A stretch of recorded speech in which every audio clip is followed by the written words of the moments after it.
Hey, Viewsters. Really quickly, I just wanted to tell you about a really great new wine subscription service. Join the Community Wine and Spirits monthly wine club, the Mutual Satisfaction Society. You'll receive 3 carefully selected bottles every month, complete with tasting notes and detailed information on each wine, all for only $90. Join in the next 24 hours and get 20% off your first shipment. Want fancier wine than that? They got you. Join the Mutual Satisfaction Society, plus, for extra satisfaction, $150 will get you 3 very special bottles of wine. Let them take the trouble out of selecting great wines that you will love.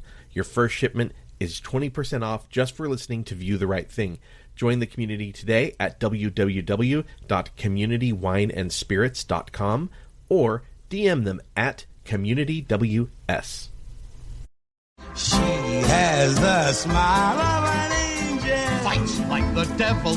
The words comedy, western, and musical may seem like an odd juxtaposition, but in this classic flick, they sing in harmony. A school teacher becomes an outlaw to avenge the death of her father with the help of a washed-up gunslinger and a convicted but handsome bandit. Wes and Alexis saddle up and tune up for 1965's Cat Ballou on View the Right Thing. She's mean and evil through and through.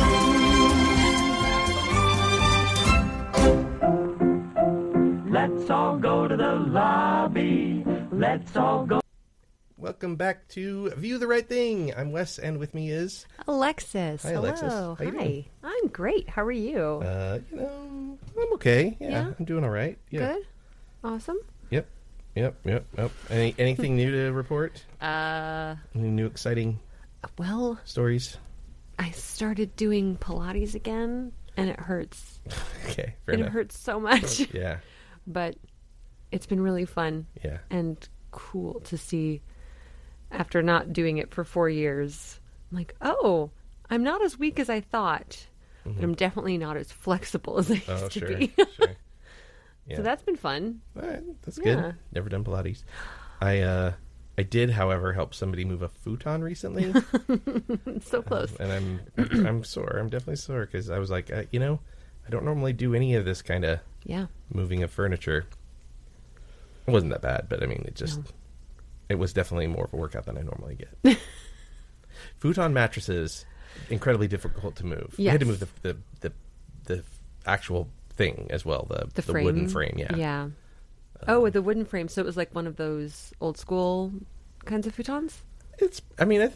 So we didn't, it was purchased from somebody, like pre-owned. Yeah. And there was no manual, so I had to try and look up some information because we took it apart and then we're struggling to put it back together. We did get it done. Okay. But so I was looking for it and I found it's still being sold online. So I mean, it can't be that old. Okay. So. Well, that's fun. Yeah, sure. Yeah. I mean, spending time with a friend is totally the best part. That is true. Yeah. Oh, well, that's nice. Yeah. Yeah. And then I got to sit on a comfy futon and drink an iced tea. Delightful. Yeah. I love it. Yeah. I also, same day, also got to learn how to paint minifigures. Ooh. I had never done it before. Ooh, that's cool. I'm told I did well. Nice. I'll show you photos later. Yeah. Please do. I painted so I have one of my favorite board games has minifigures and they're all unpainted, they're just little gray figures. Mm-hmm. And it's like, this, wouldn't mind having nicer versions of these, and it looks pretty good. You think you're gonna upgrade? I would like to do the rest of them, yeah. That's awesome. Yeah. But under the guidance of my friend, because this is a little more, some of it's a little more advanced. I'm not good at mixing paint and getting the right colors, but they know how to do that. Yep. That's awesome. Yep. What a great friend. Yeah, definitely. Have you seen any trailers or anything? Probably not. You never watch trailers. I don't watch a lot of trailers. Boo. I watched an old movie for the first time, though. Yeah? Laura. Oh, okay. Yeah. Loved it. Cool. So much. I'm in a whodunit mood. That might be in our bucket. Yes. I'd love to watch it again. Yeah. It was really great. Jeff loves that movie, and he'd been trying to get me to watch it. That's nice. Yeah. Thank goodness for TCM and the Criterion Movie Collection. Oh, yeah, Criterion. That's, yeah. Oh. Good stuff. Yep. All right. Well, so you haven't seen any trailers. I saw the new Venom trailer. Ooh.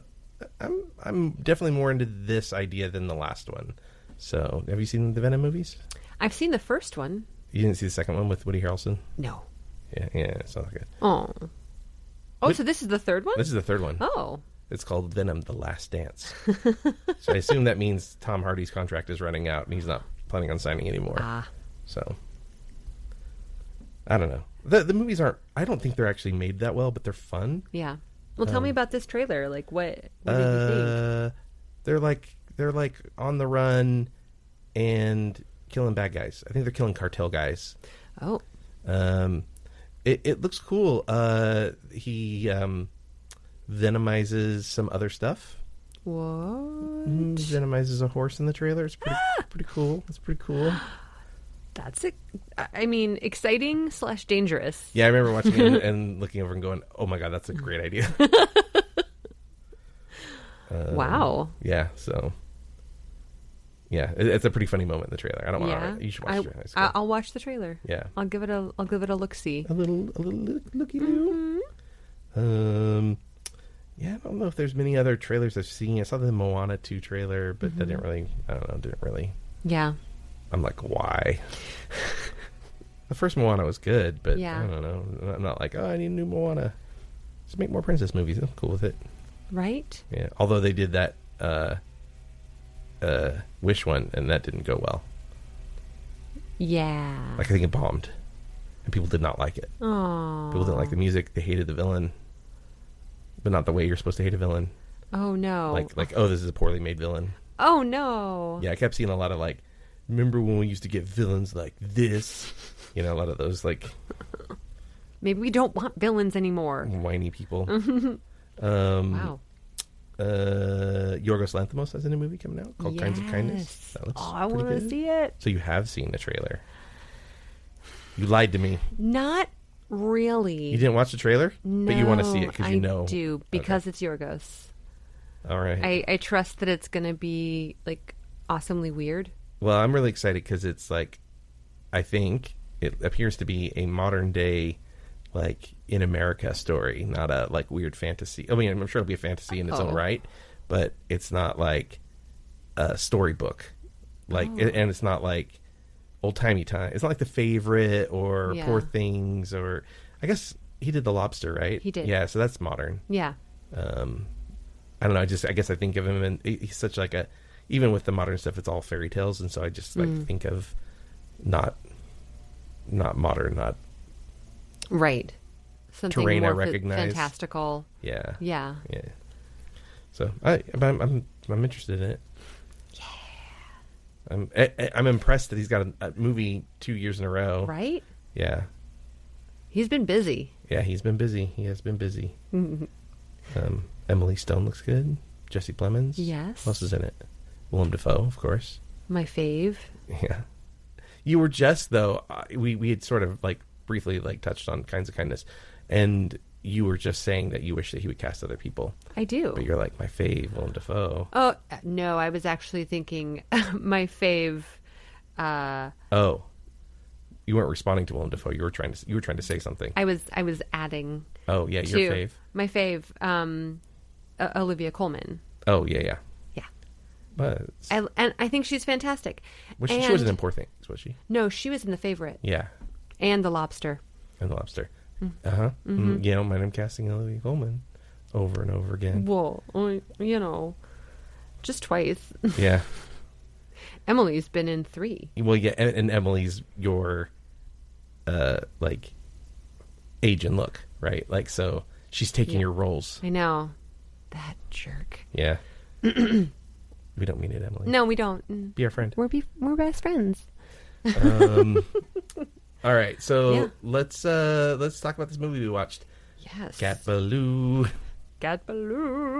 Yeah. It was a movie. Why don't you tell me about it? It was a movie from 1965 starring the lovely Jane Fonda and Lee Marvin and some other humans. And Nat King Cole. Nat King Cole, yes. And others. But the straightforward of it is the film is about a school teacher, a young school teacher, who turns into an outlaw to avenge her murdered father. Yeah. That is a very loose description of the movie, Yeah. but Yeah. I wanted to say something, but I think I'll wait. So I'll ask the first question, which I think I know the answer to. Did you enjoy this movie? Oh, her voice went real high. It was entertaining. But you didn't enjoy it? No, not really. I enjoyed it. Oh. I thought it was a little slow, but movies that era can be. Yeah. I got pulled out a few times. Because of the costumes. Oh, the costumes. And the hair. Okay. And the fact that there were zippers in all of their clothing. Oh, man. I didn't think about a single one of those things. I'm sure you didn't. That's why you're great to have on this podcast. Zippers didn't exist back then. Oh, they didn't right. exist until, I think, 1914. And this took place in 1894. So 10 years later. Yeah. Oh, come on. 20 years later. 94 to 14? Oh, you're right. 20 years later. Yeah. Mm-hmm. 2 decades. Yeah. But that's my common gripe with historical films in the 60s. Yeah, I don't know if I consider this a historical film, but okay. And of course. But like if it's set during a time in the 60s, Sure. they're like, let's just throw some 60s vibes on it. Yeah. You know? Yeah. They did that a lot in this movie. Yeah. But Jane Fonda looked good. She looked great Smoke in the show. jeans that didn't exist. Yeah, but Neither. but smoke show, right? Total smoke show. Yeah. Like cute, she had a cute nose, huh? Oh my God, adorable. Yeah, She never yeah. should have changed it. Oh, yeah. I didn't think about that, really. I was like, I was watching it, I was going, okay, what does she look like now? Thinking about it and going, yeah, I can see the person. Yeah. Sometimes you can't when they've had a lot of Right. work. But, yeah. But she still looks like her. Also, she's a legend just as a human being. Yes. So, Jane Fonda is... This was before Barbarella. Wasn't it? 65. I think so. You tell me. I don't know. You're bringing up the point. Sorry. You prove your hypothesis. It just popped into my mind. Yeah. Barbarella. Come on now. It was before because When was Barbarella? Barbarella came out in 68. Oh, yeah. Yeah. Yeah. And this came 3 out in years. 65. Yeah. So this movie was nominated for 5 Academy Awards. Amazingly. It won Best Actor in a Leading Role, Lee Marvin. He was great. That is absolutely due. I thought Jane Fonda was great. She did not get a nomination. No. It also was nominated for Best Writing, a screenplay based on material from another medium. Nominated for Best Film Editing. Nominated for Best Original Song, The Ballad of Cat Ballou. It did get stuck in my head. Mm-hmm. And then Best Music Scoring of Music Adaptation or Treatment, Frank DeVol. Huh. I wonder what else was nominated that year. In 1960. For what? For Anything. Wow, you're so catty about this movie. I'm so sorry. It's all right. Tell everyone what score this has on Rotten Tomatoes. 90%. 90. By critics. And I don't know what it is on. I gotta know why. And I understand it was because that's what the critics thought of it of the time. I thought the movie was pretty good. Yeah. Yeah, I mean, I was into it. I enjoyed the movie. I mean, I understood it as a spoof of westerns, Yeah. which were really, really popular in the 60s. I just like I picked up on all the little like funny things they were doing, and I really liked the idea of this guy, this legendary outlaw who's been written about in these pulp magazines, Yeah. and he's in all these same places as Wyatt Earp, but you never have heard of him before, Right. And then he shows up and he's like a disaster in progress. Yeah. I don't know. I thought it was like fun. I guess I wasn't looking at it as a Spoof. as a spoof. Yeah. And so looking at it as a spoof, it's not as terrible. Yeah. Well, there were some things that I think, like, It's not terrible. Sorry. It's just not as... Yeah. Well, there were some things, too, that I think, as Desi was watching it with us, and she kept reacting, and I was like, give it time. Like, wait a minute. The scene's not over. And so there were some things that I think, like, that we have these knee-jerk reactions to that, like, paint how we feel about something. And sometimes it's, even if you've, like, finished the scene and it turns out differently, you've already had that sort of, like, preconceived notion because it's the 1960s and it's a Western, so of course it's misogynistic, right? Like that was the era. Like, women were property. So, which was true in the U.S. until like the 70s, right? So, like, you had to have, in order to get a credit card, you had to have your husband's permission. Yeah, that was in the 80s. 80s, okay, so 80s. I think. I thought it was, but it doesn't matter. 70s credit card, 80s own checking account. Only 30, 40 years ago, this shit was going on. Not long enough. So my point is that I think in a movie like this that takes place in the Wild West, I think, like, I'm not that I'm okay with the misogyny, but I'm okay with the representation of the misogyny because it's historical. It feels not. I don't want to be like, oh, it's historically accurate, because it's not. It helps you swallow the idea that it takes place in this time period. It's like flavor for that time period. So I'm okay with it. But so there's a really great example when the sex fiend outlaw, I can't remember his name. She refers to him as like a sex fiend or something like that. Yes. Sex obsessed or something. Yes. I was thinking sex pest. And he's snuck into her bedroom, and they're having a conversation, and he starts to leave, and she would go, wait, and Des would be like, like, come on, girl. But the thing was, she wasn't telling him to wait because she wanted him to stay in the room. She was telling him to wait because she wanted to ask him to do her a favor. Yeah. It was, and then, like, I think Desi was, like, sort of reacting as if, like, girl, use your brain, let him leave. And it was sort of like, no, that's not really, like, just let's breathe. Yeah. So, yeah. And if you want to talk about, like, crazy, like, the opposite of that, High Plains Drifter, Clint Eastwood, 1970s Western, opens with him killing a man, pulling a woman into a barn, and raping her. Oh. Sort of like how they represent it is that she eventually likes it. So it's like, that's the opposite of that. That's Whoa. like, this movie is. Yeah.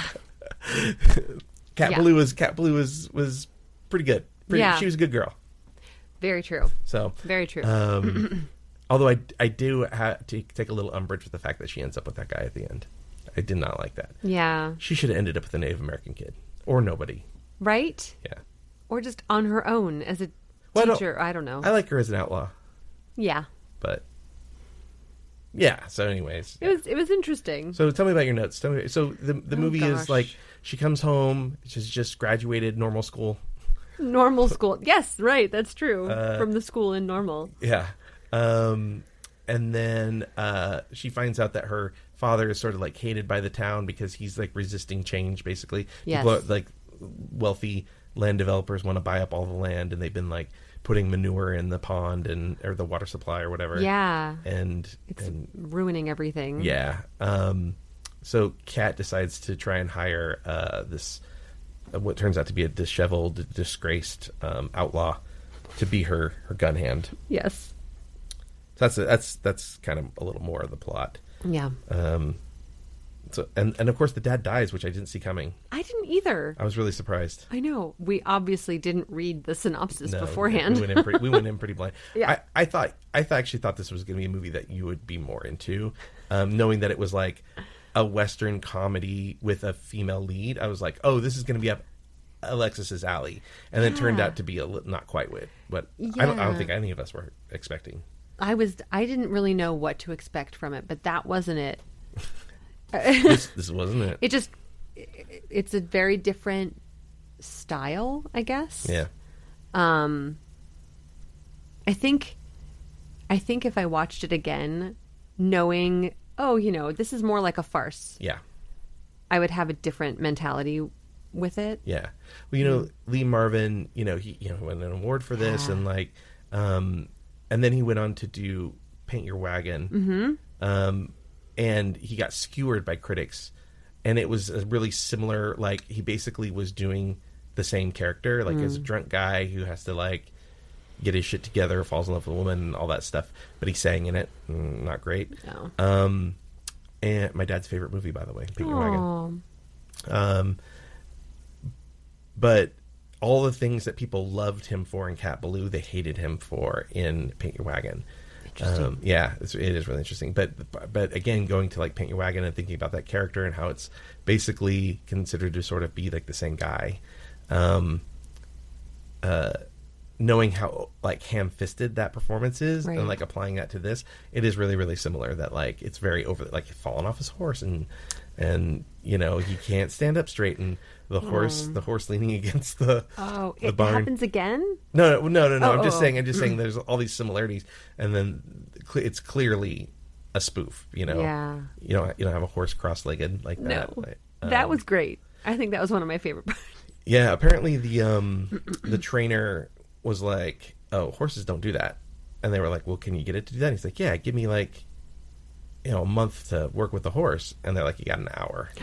So they kept like kind of putting the horse's foot over the other one and feeding it sugar cubes, and they were like, roll camera, so that's how they got that shot. But cool. And Leo Marvin referenced the horse in his award.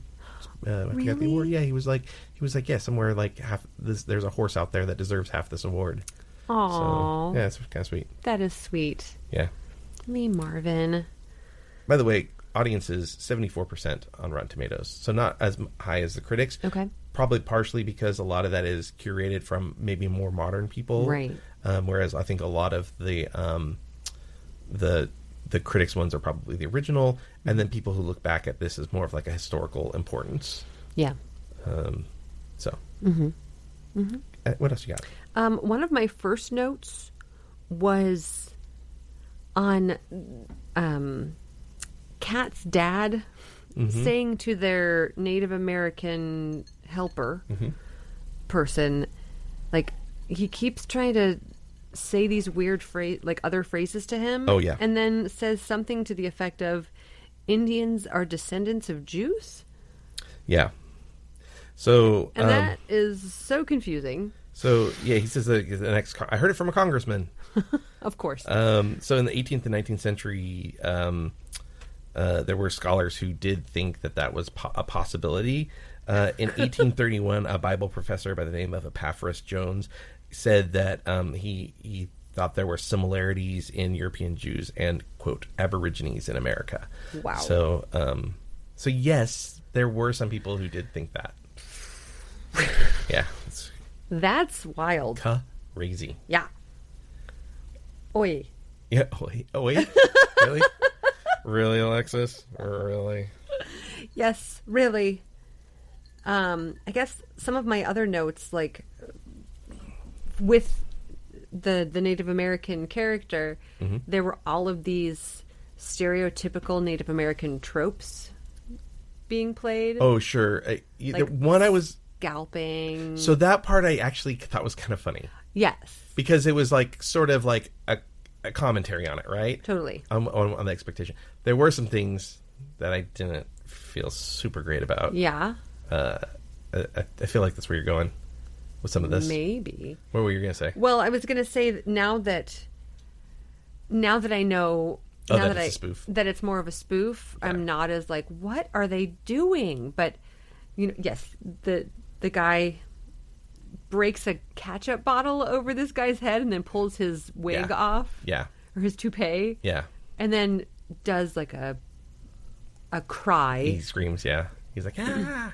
And it's like, oh no, that's bad. Yeah, that one I don't mind so much because, like I said, I think it's like more of a commentary. Yeah. But the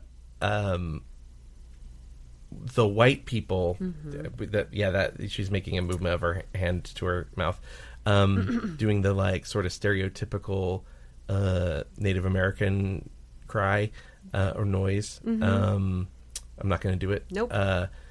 Having especially the white people do it felt not great. Yeah. And then there was a scene where I think it was after what's his name? Lee Marvin's character, the kid. Yes, Kid Shalene. Kid Shalene.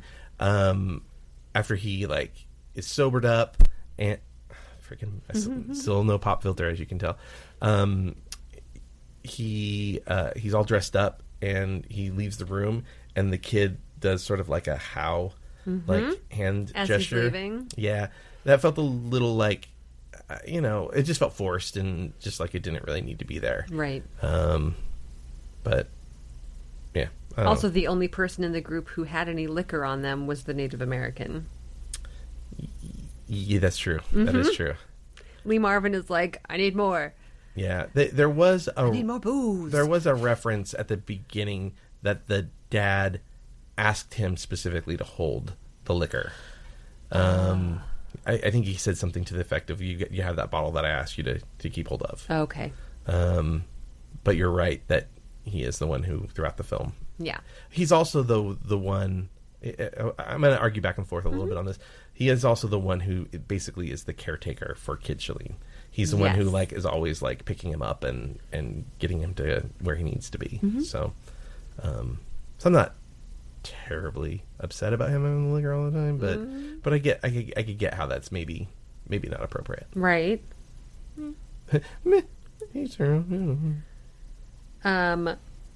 Oh gosh, what else do I have here? You tell me. I love that Nat King Cole and Stubby K are quite literally the minstrels. Yeah. Well, and they were known as Shade and Sunset, and that was their characters, and it's referenced in one of their songs. Oh. And originally, do you want to guess who was the Shade? They swapped it. Interesting. The idea being that the bigger guy gives the other dude shade. Oh, I see. Interesting. Yeah. Well, now, Yeah. on IMDb, their names are no longer Shade and Sunset. Yeah. Well, it's in the song, though, I think. Oh, okay. Yeah. Their names were changed to Shouter. They were shout. Yeah, they were like. Yeah. Yeah, well, exactly what we were saying, like minstrels. Yeah. Yeah. In one of the songs, they reference their names. I see. Okay. Yeah. But it's interesting you bring up Nat King Cole. Mm-hmm. Last movie. So he had an engagement in Lake Tahoe. They shot this movie in Colorado. And he would commute every day between Lake Tahoe and the set in order to, I guess he was flying, I don't know. Yeah. And he was losing a lot of weight over this whole process, and everyone just thought it was just how hard he was working. He had cancer and was super, super sick while he was making this movie and doing this engagement, going back and forth, and he died like months before this came out. Oh my God. Yeah. Oh. Pretty crazy. Wow. Yeah. Anyways, on that sad note, why don't you tell me more of your notes? What about Yes. well, when Kid Shalene arrives, he talks about how he had typhoid on the way there. Yeah, I think he's just making a bunch of excuses. Okay, I'm like, and he survived? Yeah, I think he's awfully close to his face here. You're supposed to be quarantined. Yeah, and he's like, it's like, I left my wallet at home, and then I stubbed my toe, and then a guy held me up at gunpoint, and then I got typhoid, and then... Yeah, I think it was like one of those scenes where he was just trying to get pity to get somebody to give him a drink. Yeah. Okay. I don't think he had typhoid. I really got a kick of when Cat Ballou was in her bedroom, and little dude Clay Boone. That's the sex the pest. Guy. The sex pest. That's what I'm calling Yes, him. I like it. She goes, "How did you get in here?" And I'm like, "You're standing in front of a large open window, a huge window. It's really big. Yeah, two people could have fit through there at once. right?" And then someone else just comes up like, "Hello." Yeah, his Uncle Jed or whatever. Yeah. I like that guy actually a lot. Oh, it was.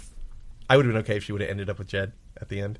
Yeah. Yeah, anybody but Clay, basically. I know. Maybe not Kid Shalene, but no, not Kid Shalene. He was a mess. if he had stayed sober, I could have maybe been okay with it. Right? I mean... He seemed too old. But also, yeah, I was going to say that. Lee Marvin was probably like I don't know. 30 years older than her. And that age, she's a school teacher and she's not married yet. She's probably, never getting married at that point. Oh, God. I guess the other... Oh, we haven't talked about the man with the metal nose. Yeah, that weirdo. So weird. Yeah. And the reveal that it was his brother. I know. Yeah. It was Kid Shalene's brother. Yeah. The man with the metal nose kills Cat Ballou's dad. Mm-hmm. No one reacts to it. They're like, Except for Cat. He's dead. Yeah. Cat loses her mind, goes into town, and they all, like, the whole town gaslights her. Mm-hmm. Like, no, that didn't really happen. Yeah, he's been here the whole time. Mm-hmm. Yeah. Ugh. Money. Hated that. But I loved learning that that Kid Shalene is Metal Nose's brother after he kills him. Yeah. And not before. Yeah. Right? Yeah. I agree. And I while we were watching it, I loved how you were like, did he bite off his nose? Oh, yeah, I still think that. I still think that he's the one who bit off his nose. Yeah. Yeah. For sure. What an interesting, like, I don't want a plastic prosthetic nose. Give me a metal one that's shiny. Well, I mean, sparkles in the sun. it would have been wooden probably otherwise. Probably. In that era. Yeah. Oh, yeah. Plastic didn't exist. The metal's pretty cool though. Yeah. Yeah. Don't you think riding in the heat that would get hot? Yeah, it would. Yeah, you're probably right. Like, gosh, my phone, when I have it on its little holster on the window, it overheats because the sun is directly on it. I'm like, that thing, he's just like going to get a burn on his face. Oh yeah, for sure. I almost wish we got to see him without it. I know. We only saw the back of his head without it. Yeah. What a shame. I guess the last thing, aside from Jane, all of them wearing pants that didn't exist then. I'm just going to say women's pants didn't close in the front until the mid-60s. Even in the Old West? Even in the Old West. All women's pants, if they did have pants, because it was fairly rare, but they had trousers. Sure. They either were buttoned on the side or in the back. Yeah. And she was clearly wearing women's pants, but they could wear men's pants, right? If it was like a Western, they could wear men's jeans or something, right? But there were no zippers. Okay, fair enough. Yeah. Were they just button? They were buttons or ties. Oh, okay. And there wasn't that extra pocket. That extra little pocket. Oh, yeah. That Levi invented that. It's like for pocket watches or something? I forgot what it's for. I don't recall what it's for. But the little extra pocket in your right pocket didn't come about until the 1900s. Okay. Yeah. So, whatever there. And also, jumping to a totally other topic, Lee Marvin sings Happy Birthday to her dead father. And that song had only been created the year prior. All right, repeat that? Mm-hmm. Lee Marvin blows out the candles at the foot of Cat Ballou's father and sings him Happy Birthday. Yeah. But that song was only created in 1893, and this is set in 1894. So I'm like, he would have really been in the know. Right. I don't know, maybe it took the radios by storm. There were no radios. There were radios. Yeah. There were telegraphs for sure, so there must have been radios, right? When was radio invented? Oh my gosh. Help me, Google. I guess maybe not, because like they had to play pianos at movies, so I don't know. There wasn't electricity. They had phonographs. Yes. I don't know what that pertains to, but welcome to How Dumb Are We? Hey, it was the first wireless radio was invented by Tesla in 1893. Yeah, there were radios. Holy cow. I mean, not like But like the main radio, the 20s. Yeah. Yeah. Okay, so we're kind of dumb. Yeah. Was that your last note? That was my last note. So I have a few things here. Great. Jane Fonda yes. speaks French, and she was splitting her time between Hollywood and France at the time of this film. And so she did her own French dubbing for the French dub of this film. Wow. Yeah, I thought that was pretty neat. I like that. NBC wanted to do 2 spin-offs of this movie. One was in 1971 called Cat Ballou. What? With Leslie Ann Warren as Cat Ballou. And then again, Cat Ballou in 1971 with Forrest Tucker. So I think they tried it twice and they just didn't get either pilot off the ground. Oh, wow. They wanted it to be a TV show. They aired them. And they aired them like Monday and Tuesday. Oh. Yeah. Weird. And neither one took off, so they didn't do either of them. Because they oversaturated the market. Sure. Sure, that's why. Kirk Douglas turned down the role of Kid Shalene. Jack Palance wanted it, but they didn't offer it to him. Oh. Yeah. Jack Palance would have been so great. Yeah, he would have. This movie is actually based loosely on a true story. What, Annie Oakley? No. So it's based on the Butch Cassidy and Sundance Kid gang. Yeah. And they, what was I trying to say? In between their heists, they lived at Hole in the Wall, which is in this film, in Wyoming. And they reference that when Shalene calls the storekeeper Cassidy. Yes. And the character of Cat Ballou is the equivalent to real-life robber Etta Place. Nobody knows what her real identity was. What? Yeah. What? Yeah. Was she a school teacher? I don't know. Oh. Wow. I don't know. Maybe it would have been too easy to find out who she was if they knew she was a school teacher. I don't know. Yeah. I got one last thing that I think you'll think is interesting. Very famous actor we love. This is his favorite film. This helped him when he was a kid and his parents were going through a divorce and he was struggling with things and he just found the film to be delightful and cheered him up. Wonderful actor Bryan Cranston. What? Yeah. I had no idea where you were going to go with that. Yeah, and it wasn't that. It was not. I did not think Bryan Cranston was going to be what you said. No. Wow. Yeah. Okay.